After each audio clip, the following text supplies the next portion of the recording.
Hi friends, ഇന്ന് വളരെ വ്യത്യസ്തമായ ഒരു വീഡിയോ ആണ് നമ്മൾ പോസ്റ്റ് ചെയ്തിരിക്കുന്നത്. നമ്മുടെ പ്രിയപ്പെട്ട മൂന്നാറിലേക്കുള്ള ഒരു യാത്ര. പ്രകൃതി രമണീയമായ ഇടുക്കി നമുക്കായി കാത്തിരിക്കുന്നത് വിസ്മയിപ്പിക്കുന്ന മനോഹരമായ കാഴ്ചകളാണ്. നീലക്കുറിഞ്ഞിയുടെ വസന്തം മാത്രമല്ല ഇടുക്കി നമുക്ക് തരുന്നത്. നിറയെ കാപ്പി തോട്ടങ്ങളും അതുപോലെ മനോഹരമായ കുന്നിൻ ചെരിവുകളും കുന്നുകളും പാറകളും വെള്ളച്ചാട്ടങ്ങളും നിറഞ്ഞ അതിമനോഹരമായ കാഴ്ചകളാണ് നമുക്കായി പ്രകൃതി ഇവിടെ ഒരുക്കിയിരിക്കുന്നത്. പലതവണ മൂന്നാർ സന്ദർശിച്ചിട്ടുണ്ടെങ്കിലും ഇത്തവണ നമ്മൾ വ്യത്യസ്തമായ ഒരു ഇടമാണ് തിരഞ്ഞെടുത്തത്.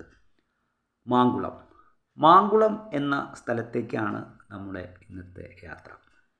ശനിയാഴ്ച കാലത്ത് യാത്ര തിരിച്ച് ഞായറാഴ്ച വൈകിട്ട് തിരിച്ചെത്തുന്ന രീതിയിലാണ് നമ്മൾ ഈ യാത്ര പ്ലാൻ ചെയ്തിരിക്കുന്നത്. 15 പേരടങ്ങുന്ന സംഘമാണ് ഞങ്ങൾ പുറപ്പെട്ടത്. മാങ്കുളം തിരഞ്ഞെടുക്കാനുള്ള ഒരു പ്രധാന കാരണം അവിടെ ട്രക്കിംഗ് ഉണ്ട്. അതുപോലെ തന്നെ കാട്ടാനകൾ വന്ന് വെള്ളം കുടിക്കുന്ന ആനക്കുളം എന്ന് പറയുന്ന ഒരു സ്ഥലവും കൂടിയുണ്ട്.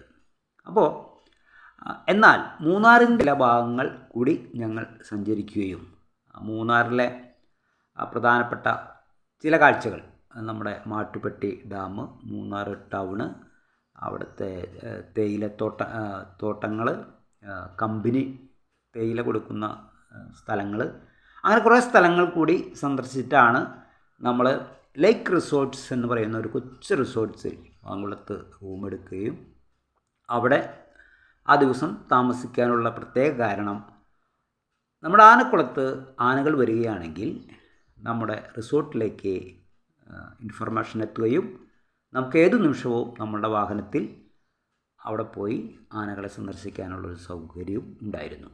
നിർഭാഗ്യവശാൽ നമുക്ക് അങ്ങനെ ഒരു ഇൻഫർമേഷൻ വന്നില്ല. അന്ന് ആനകളൊന്നും വന്നില്ല.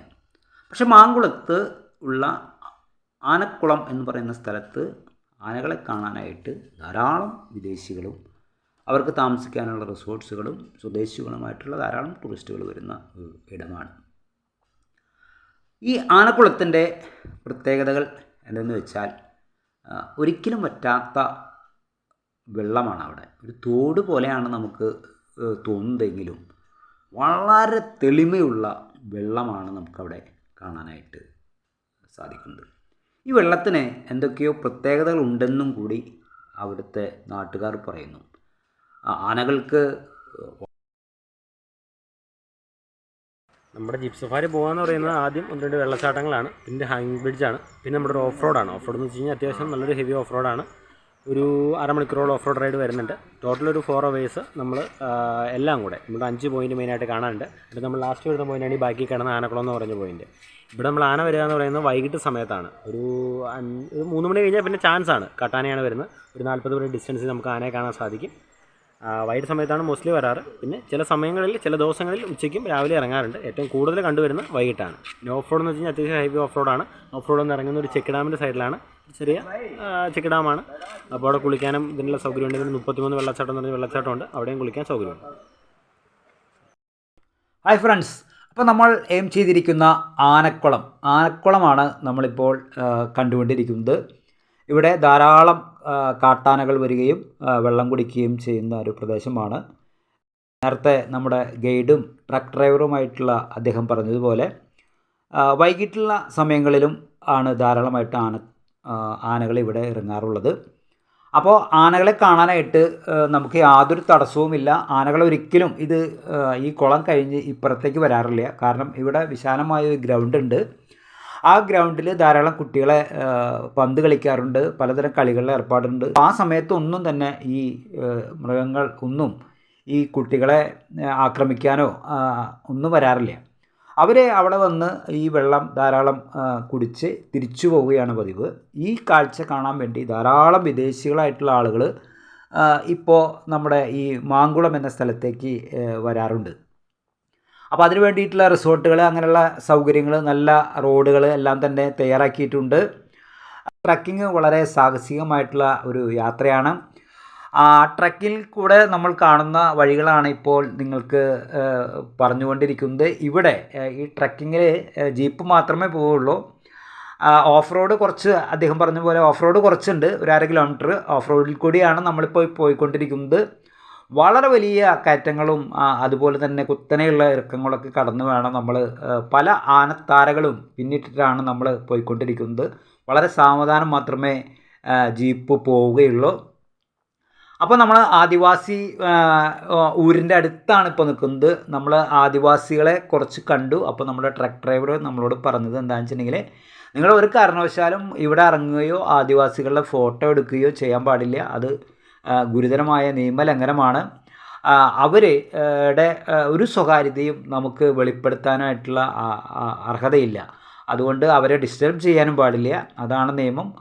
ട്രക്ക് ഡ്രൈവർമാർക്ക് പ്രത്യേക നിർദ്ദേശങ്ങളുണ്ട്. അതുകൊണ്ട് വണ്ടി നമ്മൾ ആനത്താരകൾ പിന്നിട്ടുകൊണ്ട് ട്രക്കിംഗ് നമ്മൾ സാഹസികമായ യാത്ര തുടർന്നുകൊണ്ടിരിക്കുകയാണ്. സാഹസികമായ യാത്ര എന്ന് പറഞ്ഞാൽ തികച്ചും സാഹസികം തന്നെ. ഈ ട്രക്കിലിരുന്നു കൊണ്ട് നമ്മുടെ ശരീരം ഒരുവിധം ആടി ഉലയും, കൈയൊക്കെ വേദനിക്കാനായിട്ടുള്ള സകല സാധ്യതകളുണ്ട്. കൈ, കാല് എവിടെയെങ്കിലും പോയി ഇടിക്കുക എന്ന് പറഞ്ഞിട്ടുണ്ടെങ്കിൽ ഇടിച്ച് എൻ്റെ കണ്ണടയുടെ ഫ്രെയിം പൊട്ടുക വരെയുണ്ടായി.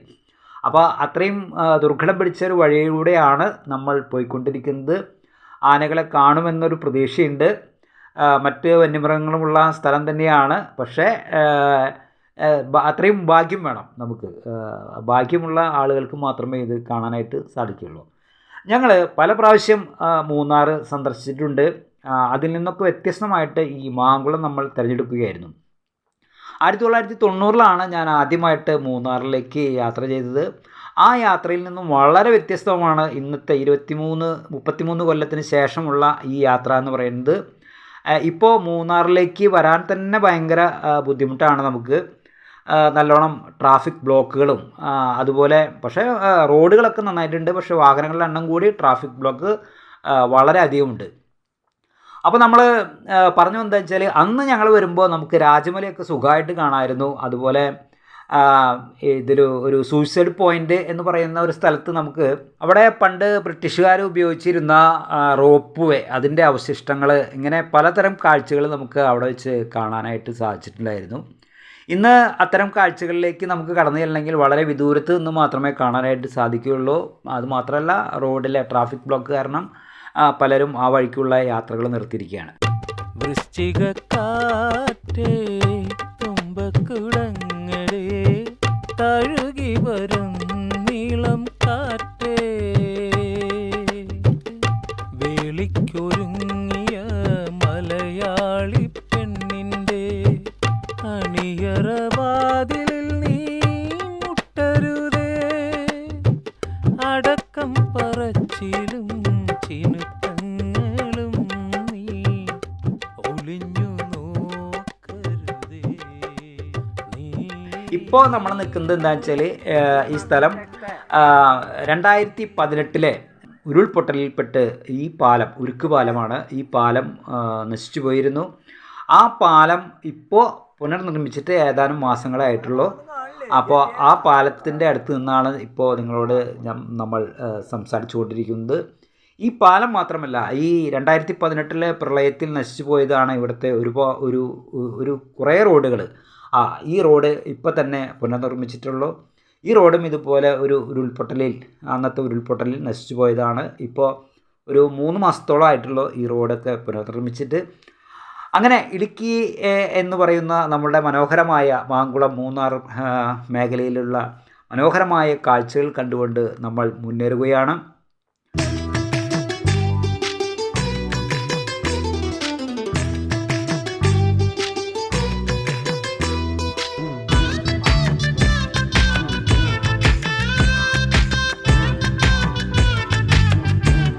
വെള്ളച്ചാട്ടം, 33 വെള്ളച്ചാട്ടമാണ് ഇപ്പോൾ നമ്മൾ കണ്ടുകൊണ്ടിരിക്കുന്നത്.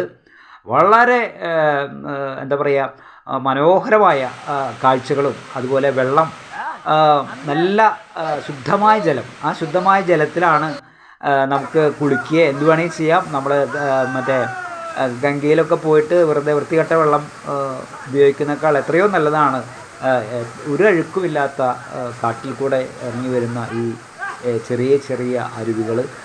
അതിലത്തെ വെള്ളം നല്ല തണുപ്പാണ്. ഇറങ്ങാൻ പലർക്കും ഭയങ്കര മടിയാണ്. പക്ഷേ ഇറങ്ങി ഒന്ന് കുളിച്ച് കഴിഞ്ഞാൽ നമ്മളെല്ലാ ക്ഷീണം തീരും. ശബരിമലയ്ക്കൊക്കെ പോയിട്ട് പമ്പയിൽ കുളിക്കുന്ന അതേ പ്രതീതിയാണ്. അവിടെ ജനത്തിരക്കുള്ള കാരണം ഇവിടെ അങ്ങനത്തെ അധികം പ്രശ്നങ്ങളൊന്നുമില്ല. എനിക്ക് തോന്നുന്നു ഒരു ഫെബ്രുവരിക്ക് കഴിഞ്ഞിട്ടുണ്ടെങ്കിൽ ഇവിടുത്തെ വെള്ളത്തിൻ്റെ അളവൊക്കെ വളരെയധികം കുറയും. അതുകൊണ്ട് നമ്മൾ ടൂറിസ്റ്റുകൾ, മലയാളികളായിട്ടുള്ള വിദേശികളായിട്ടുള്ള ടൂറിസ്റ്റുകൾക്ക് ഏറ്റവും നല്ലത് മഴയൊക്കെ മാറി ഡിസംബർ ജനുവരി മാസങ്ങളിൽ വന്നു കഴിഞ്ഞാൽ ഇവിടെ വെള്ളത്തിനൊന്നും യാതൊരു കുഴപ്പമുണ്ടാവില്ല. ധാരാളം ഇതുപോലുള്ള കൊച്ചു കൊച്ചു അരുവികളും വെള്ളച്ചാട്ടങ്ങളും ഒക്കെ നമുക്ക് ഈ യാത്രയിലൂടെ കാണാനായിട്ട് സാധിച്ചു. അതിലേറെ ഈ യാത്രയിൽ നമുക്ക് ഉണ്ടാവുന്ന ഒരു അനുഭൂതി എന്ന് പറയുമ്പോൾ ഒരുപാട് പ്രശ്നങ്ങളൊക്കെ ജീവിതത്തിൽ അഭിമുഖീകരിച്ചു കൊണ്ടിരിക്കുന്ന ആളുകളാണ് നമ്മൾ. അതെല്ലാം മാറ്റി വെച്ചുകൊണ്ട് ഞങ്ങൾ 15 പേരുണ്ട്. അതിൽ 2 പേര് ബംഗാളികളാണ്. ആ 2 ബംഗാളികളും കൽക്കട്ടക്കാരാണ്. ഡാർജിലിംഗ് പോലെയുള്ള വളരെ വിശേഷമായിട്ടുള്ള ടൂറിസ്റ്റ് സ്ഥലങ്ങളൊക്കെ സന്ദർശിച്ചിട്ടുള്ള ആളുകളാണ്. അവരുടെ താല്പര്യം കൊണ്ട് അവർക്ക് യാത്രയ്ക്ക് ഭയങ്കര താല്പര്യമാണ്. എല്ലാവരും അങ്ങനെയല്ല. ഇവിടെ വരുന്ന ആളുകൾ എന്തോ ഈ കുട്ടികൾ വളരെ ചെറുപ്പക്കാരാണ്, അവിവാഹിതരാണ്. അവർ 2 പേരും ഞങ്ങളോടൊപ്പം കൂടി. അങ്ങനെ 15 പേരാണ് ഞങ്ങൾ ഈ യാത്രയിലുള്ളത്. ട്രക്കിങ്ങിന് 9 പേര് മാത്രമേ ഉള്ളൂ. എന്തായാലും രസകരമായിട്ടുള്ള ഈ ദൃശ്യങ്ങളൊക്കെ അങ്ങനെ കണ്ടുകൊണ്ട് അടിച്ചു പൊളിച്ച് പാട്ടൊക്കെ പാടി ഡാൻസൊക്കെ കളിച്ച് വെള്ളങ്ങൾ എല്ലാ കണ്ട വെള്ളത്തിലൊക്കെ ഇറങ്ങി കുളിച്ച് അങ്ങനെ സുഖകരമായിട്ടുള്ള നമ്മുടെ എല്ലാ ടെൻഷനും 2 ദിവസത്തേക്ക് മാറ്റിവെച്ച് അടിച്ചു പൊളിച്ച് നമ്മുടെ യാത്ര മുന്നേറുകയാണ്. ഹായ് ഫ്രണ്ട്സ്, ഞാൻ നേരത്തെ പറഞ്ഞു പല കുറി നമ്മൾ ഇടുക്കി സന്ദർശിച്ചിട്ടുണ്ട്. അന്ന് വ്യത്യസ്തമായ ഒരു യാത്രയിലാണ് നമ്മളിപ്പോൾ. ഇടുക്കിയുടെ ഏറ്റവും പ്രധാനപ്പെട്ടത് നിങ്ങൾക്കറിയാം, നീലക്കുറിഞ്ഞിയുടെ വസന്തമാണ്. നീലക്കുറിഞ്ഞി പൂക്കുന്ന സമയത്ത് ഇപ്പോൾ അങ്ങനെ ഒരു സീസണല്ല. അതുപോലെ തന്നെ രാജമല കോലാടുകളുടെ വളരെ പ്രധാനപ്പെട്ട സ്ഥലങ്ങളാണ്. പല പ്രാവശ്യം നമ്മൾ മുന്നേ പോയിട്ട് അവിടെ പോയിട്ടുണ്ട്. ധാരാളം കോലാടുകളെ കാണാനും നമുക്ക് നേരിട്ട് കാണാനും നമുക്ക് സാധിച്ചിട്ടുണ്ട്. ഫോട്ടോസ് എടുക്കാനൊക്കെ സാധിച്ചിട്ടുണ്ട്. അതുപോലെ തന്നെ വ്യൂ പോയിൻ്റ് വളരെ പ്രധാനപ്പെട്ട ഒരു സ്ഥലമാണ്. അവിടെ മുമ്പ് ബ്രിട്ടീഷുകാർ ഉണ്ടാക്കിയിട്ടുള്ള റോപ്പ് വേയുടെ അവശിഷ്ടങ്ങൾ നമുക്ക് ഇപ്പോഴും അവിടെ കാണാനായിട്ട് സാധിക്കും.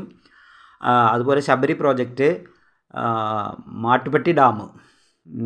മാട്ടുപ്പെട്ടിയിലെ മറ്റൊരു പ്രത്യേകത വെച്ചൂർ പശുക്കളുടെ ഒരു സങ്കേതം അവിടെയുണ്ട്. നമ്മുടെ തനത് പശുക്കളുടെ ഇനമായ വെച്ചൂർ പശുക്കളെ സംരക്ഷിക്കുകയും ഒരു പശു വളർത്തൽ ഗവേഷണ കേന്ദ്രം കൂടിയാണ് അവിടെ. ഒരു തവണ നമ്മളവിടെ പോയിട്ട് ഉള്ളിലേക്കൊന്നും നമുക്ക് കയറാൻ പറ്റില്ല. മൃഗങ്ങൾക്ക് ഇൻഫെക്ഷൻ ഉണ്ടാവുന്നത് കാരണം നമ്മളെ അങ്ങോട്ട് കയറ്റി വിടില്ല. പ്രത്യേക പെർമിഷനൊക്കെ എടുത്ത് കൈയും കാലൊക്കെ വളരെയധികം ശുദ്ധിയാക്കിയിട്ട് വേണം അതിനകത്തോട്ട് കയറണമെങ്കിൽ. പക്ഷേ വളരെ മനോഹരമായൊരു കാലാവസ്ഥയാണ് അവിടെ. നമ്മൾ ഊട്ടിയിലൊക്കെ പോയിട്ട് ഇത്രയും മനോഹരമായൊരു കാലാവസ്ഥ നമുക്ക് അവിടെ അനുഭവിക്കാനായിട്ട് സാധിച്ചിട്ടില്ല. അത്രയും മനോഹരമായൊരു കാലാവസ്ഥയാണ് ഈ നമ്മുടെ ഈ ഗവേഷണ കേന്ദ്രത്തിനടുത്തുള്ളത്. അതുപോലെ വളരെ പ്രധാനപ്പെട്ട സ്ഥലങ്ങൾ ലേക്കിലൊന്നും നമ്മൾ ഇത്തവണ പോയില്ല. ലേക്ക് ഇങ്ങനെയുള്ള ഒരുപാട് സ്ഥലങ്ങൾ നമുക്ക് മൂന്നാറിൽ സന്ദർശിക്കാനുണ്ട്. നിങ്ങളെല്ലാവരും മൂന്നാർ കാണണം, മൂന്നാറിൽ പോകണം. അവിടെ നമ്മുടെ പ്രകൃതി ഒരുക്കി വെച്ചിട്ടുള്ള മനോഹരമായ കാഴ്ചകൾ കാണണം. ഇപ്പോൾ ഈ കോവിഡിന് ശേഷം ധാരാളം പേര്, ഞാൻ എൻ്റെ ജീവിതത്തിൽ ഇതുവരെ ഒരു ടൂറും പോയിട്ടില്ല എന്ന് പറയുന്ന ആളുകളൊക്കെ ടൂർ പോകുന്ന ഒരു സമയമാണ്. നമ്മുടെ ജീവിത കാഴ്ചപ്പാടിന് എന്തോ ചെറിയ മാറ്റം ഈ കോവിഡിന് ശേഷം സംഭവിച്ചു എന്നാണ് നമ്മൾ മനസ്സിലാക്കുന്നത്. വിത്ത് ഫാമിലിയായിട്ട് നല്ലോണം പണമൊക്കെ മുടക്കി 10,000 20,000 ഒക്കെ മുടക്കി ഫാമിലിയായിട്ട് പല സ്ഥലങ്ങളിലേക്കും ടൂർ പോകുന്ന സുഹൃത്തുക്കളെ എനിക്കിപ്പോൾ അറിയാം. 2-3 തവണയായി അവർ പോണു. എല്ലാവർക്കും മനസ്സിലായി നമ്മളിങ്ങനെ ഒരുപാട് പണമൊക്കെ സ്വരൂപിച്ച് വെച്ചിട്ട് ജീവിതത്തിന് അതിന് വലിയ അർത്ഥങ്ങളൊന്നുമില്ല. ഇങ്ങനെ കളിച്ചും രസിച്ചും ഉല്ലസിച്ചും ഒരു മാറ്റം മലയാളികളുടെ ഉള്ളിൽ നമുക്ക് കാണാനായിട്ട് സാധിക്കുന്നുണ്ട്. വളരെ നല്ലൊരു സംഭവമാണ് അത്.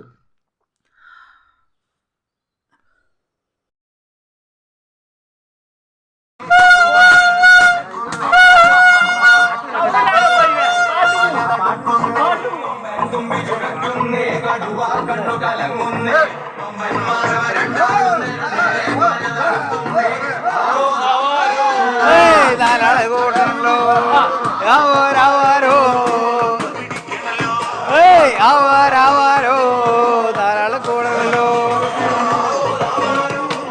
ധാരാളം കൂടുന്നല്ലോ. ഏയ് ആവാരോ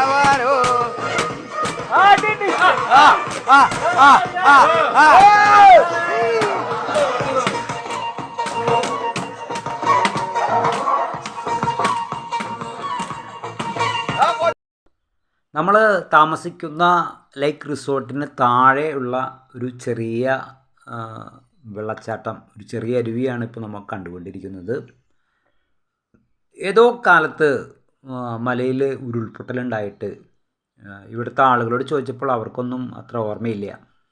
ഉണ്ടായിട്ടുള്ള ഒരു നീർച്ചാലാണെന്ന് തോന്നുന്നു. വെള്ളം തങ്ങി നിൽക്കുന്നതിൻ്റെ ഒരു ഭയാനകമായൊരു കാഴ്ച. മിക്കതും ഇവിടെ ഒരു ഒറ്റപ്പെടലാണ്. നമുക്ക് പേടി തോന്നും ഇവിടെ വന്നു കഴിഞ്ഞാൽ. അഗാധമായ കുഴികൾ, പാറക്കുഴികളൊക്കെ നമുക്കിവിടെ കാണാനായിട്ട് സാധിക്കും. ഞാൻ ഒറ്റയ്ക്കാണ് ഷൂട്ട് ചെയ്യാനായിട്ട് ഇവിടേക്ക് പോയത്. എനിക്ക് കൂടുതൽ നേരം അവിടെ നിൽക്കാൻ പറ്റിയില്ല. ആ കാടിൻ്റെ ഒരു വന്യത, ഒരു ഏകാന്തതയൊക്കെ നമുക്ക് അവിടെ അനുഭവപ്പെട്ടു.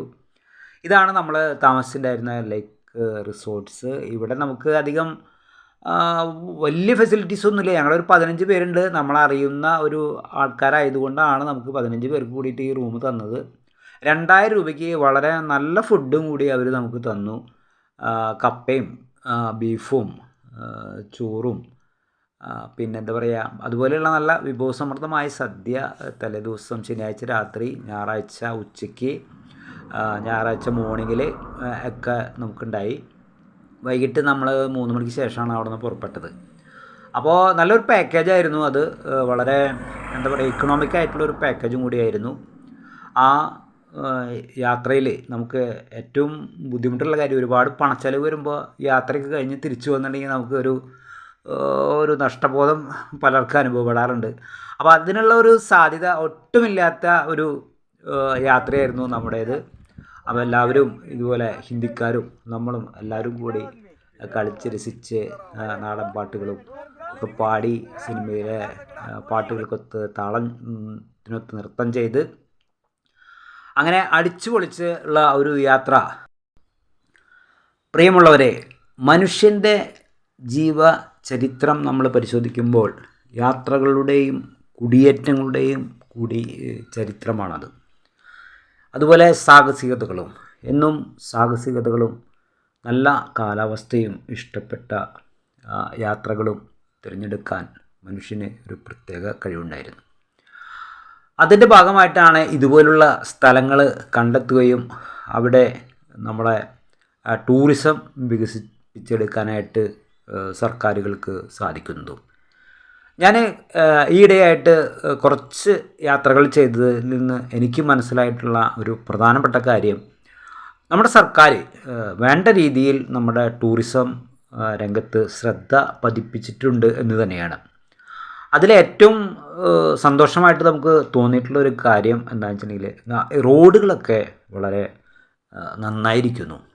മുമ്പൊക്കെ നമ്മൾ വരുമ്പോൾ പൊട്ടിപ്പൊളിഞ്ഞ റോഡിൽ കൂടെ കുലുങ്ങി നമ്മൾ ഉദ്ദേശിച്ച സ്ഥലത്തെത്തുമ്പോഴേക്കും നമ്മളെ ശരീരമൊക്കെ വേദനയെടുക്കുന്ന, ക്ഷീണം കൊണ്ട് ഉറങ്ങിപ്പോകുന്നൊരു സാഹചര്യം ഉണ്ടായിരുന്നു. ഇപ്പോൾ അതൊക്കെ മാറി. അതുപോലെ തന്നെ പലതരം വിനോദങ്ങൾ, ഇപ്പോൾ നമ്മൾ പാരാഗ്ലൈഡിങ് അടക്കം ഉള്ള ഒരുപാട് വിനോദ ഉപാധികൾ നമ്മളെ KICB അതുപോലെ KTDC ഒക്കെ ഓരോ സ്ഥലങ്ങളിലും ഒരുക്കിയിട്ടുണ്ട്. അത് വളരെ എടുത്തു പറയേണ്ട ഒരു കാര്യമാണ്. ഇപ്പോൾ നമ്മൾ 1983 ഞാൻ ആദ്യമായിട്ട് വയനാട് സന്ദർശിക്കുന്നത്. വയനാട് അന്ന് പോയ സമയത്ത് കുറുവ ദ്വീപിൽ പോകാനായിട്ടൊരു അവസരം കിട്ടി. എൻ്റെ ഒരു കൂട്ടുകാരൻ്റെ ഒരു റിലേറ്റീവ് അവിടെ താമസിക്കുന്നുണ്ടായിരുന്നു. അവിടെ ഒരു 3 ദിവസം ഞങ്ങൾ താമസിച്ചു അവരുടെ കൂടെ. 1983 അന്ന് കുറുവ ദ്വീപിലേക്ക് പോകാനായിട്ടൊരു ചെറിയ ചങ്ങാടം മാത്രമേ ഉണ്ടായിരുന്നുള്ളൂ. ആ ചങ്ങാടത്തിൽ കൂടെയാണ് നമ്മൾ കുറുവ ദ്വീപിലേക്ക് കയറ് വലിച്ച് ഇപ്പുറത്തുനിന്ന് അപ്പുറത്തുനിന്ന് കയറ് വലിച്ചിട്ടാണ് അങ്ങോട്ട് പോവുക.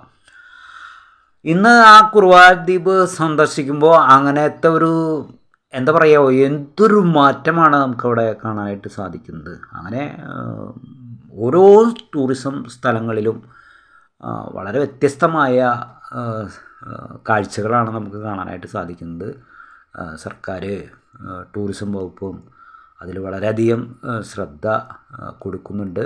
അതുപോലെ പ്രൈവറ്റ് പാർട്ടികളും അവിടെ റിസോർട്ട്സുകൾ പണിയാനും നമ്മുടെ സഞ്ചാരികൾക്ക് ആവശ്യമുള്ള സൗകര്യങ്ങൾ ഒരുക്കാനും പാക്കേജുകൾ ഉണ്ടാക്കാനും അവരെ അവിടേക്ക് ആകർഷിക്കാനും ഒക്കെ കാണിക്കുന്ന ശ്രദ്ധ എന്തായാലും നമ്മുടെ കേരളത്തിൻ്റെ ഭൂപടത്തിൽ നമ്മുടെ ടൂറിസം സ്ഥലങ്ങൾക്ക് ഒരു വലിയ പ്രാധാന്യം കൈവന്നിരിക്കുകയാണ്.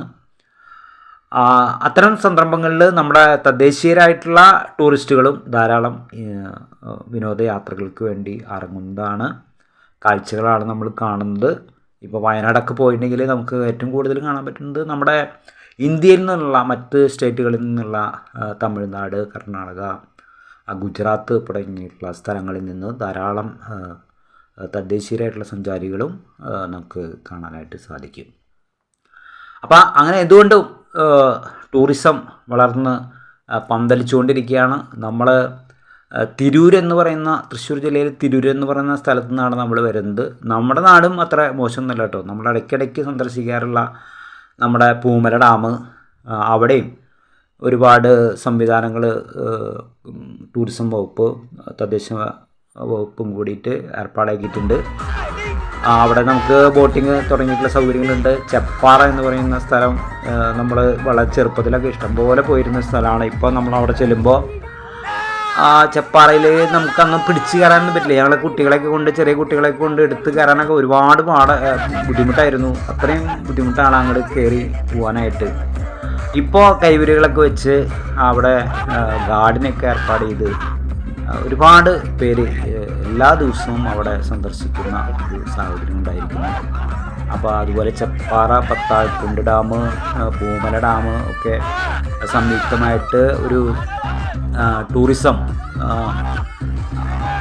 വളരെ നല്ല രീതിയിൽ നടന്നു വരുന്നു. അതുപോലെ തന്നെയാണ് പൂമല ഫെസ്റ്റ് എന്ന പേരിൽ അവിടെ ഒരു ഫെസ്റ്റ് നടത്തുന്നുണ്ട്. ബീച്ചിൽ ഫെസ്റ്റ് ഉണ്ട്, നാട്ടിക ബീച്ചിൽ ഫെസ്റ്റ് ഉണ്ട്. അപ്പോൾ തദ്ദേശ സ്ഥാപനങ്ങളും ടൂറിസം വകുപ്പും കൂടിയിട്ട് ഒരുപാട് പരിപാടികൾ നമ്മുടെ ടൂറിസം വികസനത്തിനായിട്ട് ചെയ്യുന്നുണ്ട്. എനിക്ക് തോന്നുന്നത് വിദേശീയരെക്കാൾ കൂടുതൽ നമ്മുടെ തദ്ദേശീയരായിട്ടുള്ള ആളുകൾ തന്നെയാണ് ഈ യാത്രകളിലൊക്കെ വരുന്നത്. അങ്ങനെ എല്ലാവരും യാത്രകൾ ഇഷ്ടപ്പെടുന്നവരും കാഴ്ചകൾ ഇഷ്ടപ്പെടുന്നവരുമായി മാറട്ടെ. നമുക്കൊരുമിച്ച് ഇങ്ങനെ നമ്മുടെ നാടിൻ്റെ ഈ മനോഹര കാഴ്ചകളും യാത്രകളും ഒക്കെയായി ഒരുമിച്ച് മുന്നേറാം.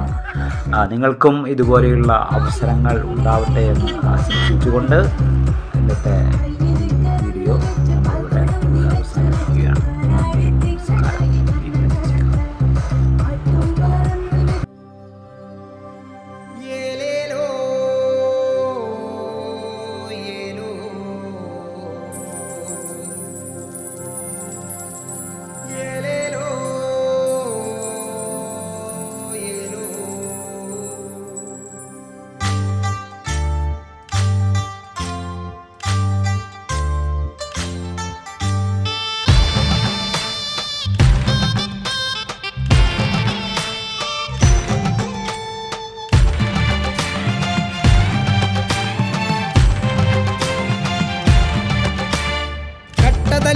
പറിക്കണ വിത്തരിയണ കുഞ്ഞമ്മായി, നല്ല ചെന്തെങ്ങിൻ നിറമുള്ള കുഞ്ഞമ്മായി, ചെന്താമര കണ്ണുള്ള കുഞ്ഞമ്മായി, ഞങ്ങളുടെ കുഞ്ഞമ്മായി, ഞങ്ങളുടെ കുഞ്ഞമ്മായി.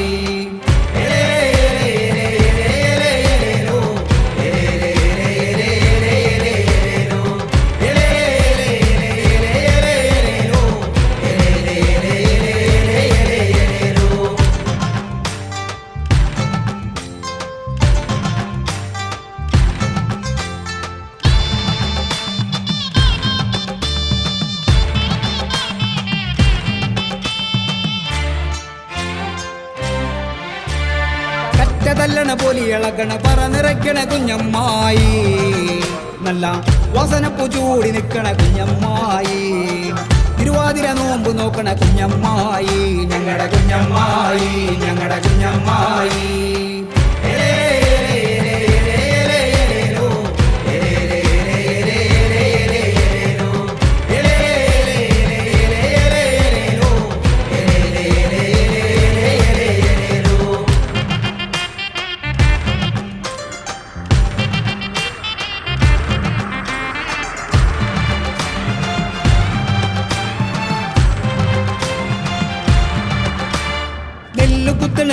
ഇടിക്കണ് അവലിടിക്കണ കുഞ്ഞമ്മായി നല്ല കച്ചെണ്ണ മണമുള്ള കുഞ്ഞമ്മായി കാവിലെ ദേവി പോലെ കുഞ്ഞമ്മായി ഞങ്ങളുടെ കുഞ്ഞമ്മായി ഞങ്ങളുടെ കുഞ്ഞമ്മായി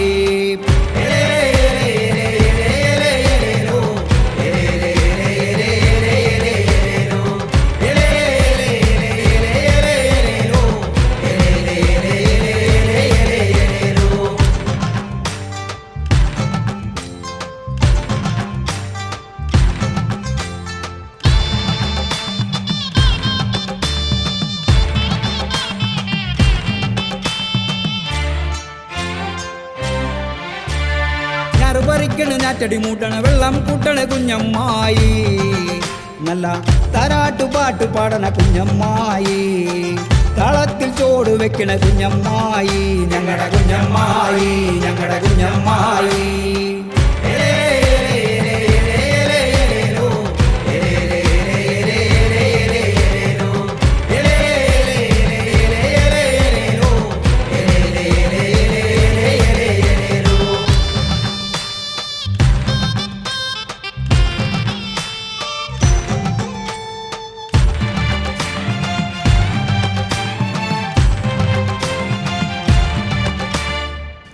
തല്ലണ കള പറിക്കണ വിത്തരിയണ കുഞ്ഞമ്മായി നല്ല ചെന്തെങ്ങിൻ നിറമുള്ള കുഞ്ഞമ്മായി ചെന്താമര കണ്ണുള്ള കുഞ്ഞമ്മായി ഞങ്ങളുടെ കുഞ്ഞമ്മായി ഞങ്ങളുടെ കുഞ്ഞമ്മായി